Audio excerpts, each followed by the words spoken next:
to the river island settlers of East Pakistan, for whom this story is a way of life and whose kind assistance made it possible.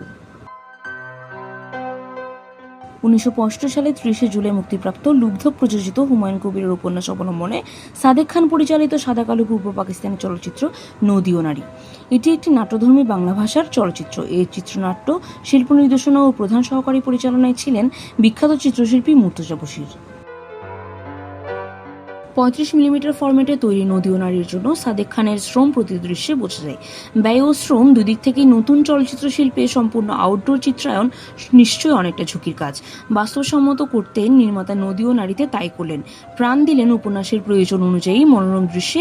ফলে চলচ্চিত্রটি কালোজয়ী শিল্পকর্ম হিসেবে শিল্পপ্রেমী মানুষের কাছে অমূল্য হয়ে আছে। নদী ও নারী দিয়ে চলচ্চিত্রে পা রাখেন মাসুদ আলী খান। এই অভিনেতা আজকর চলচ্চিত্রে দারুণ অভিনয় করেছেন।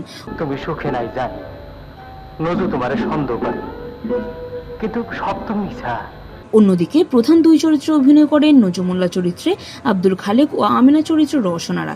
তারা নিজেদের সেরা অভিনয় উপহার দিয়েছেন। আরও ছিলেন সুভাষ দত্ত, গোলাম মুস্তাফা, নেজামতুল্লাহ, গুড্ডু বাড়ি, ফিরোজা বেগম, দীপ্তি সাহা, বিলকিস বাড়ি, আশিস কুমার, রহিম মোল্লা, আফজাল করিম, জরিনা বেগম ও হরলাল রায় প্রমুখ। নদী ও নারীতে সম্পাদনায় আব্দুর রহিম, চিত্রগ্রহণে উইলিয়াম এগুদ, রূপসজ্জায় আব্দুল হামিদ, টাইটেল সঙ্গে আলতাফ মাহমুদ। এছাড়া আবেদ হোসেন খানের সঙ্গীত পরিচালনায় নদী ও নারী চলচ্চিত্রের গানে কণ্ঠ দেন আব্দুল আলিম ও নিনা আহমেদ। এই চলচ্চিত্রের একটি জনপ্রিয় গান হল চ্যাংরা বন্ধু মুচকি হাসি, দাদতে না গাইতে নিশি।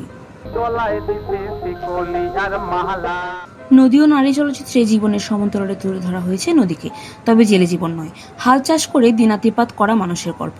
নতুন চর জাগিয়ে তোলে নতুন আশাবাদ। কয়েকজন মানুষ একখণ্ড জমি চাষ করে কৃষির পত্তন করে। ধীরে ধীরে গড়ে ওঠে জনপদ, তৈরি হয় নানা প্রতিষ্ঠান, যার রেশ ধরে আসে হিংসা, বিভেদ আর মিলনও। একসময় সেই জনপদ হারিয়ে যায় নদীর গর্ভে, আবারও নতুন চর খোঁজার পালা। ভাঙা করার মধ্য দিয়ে মানুষের এগিয়ে যাওয়া গল্প যেমন হয়, তেমনি নদী ও নারীর গল্প।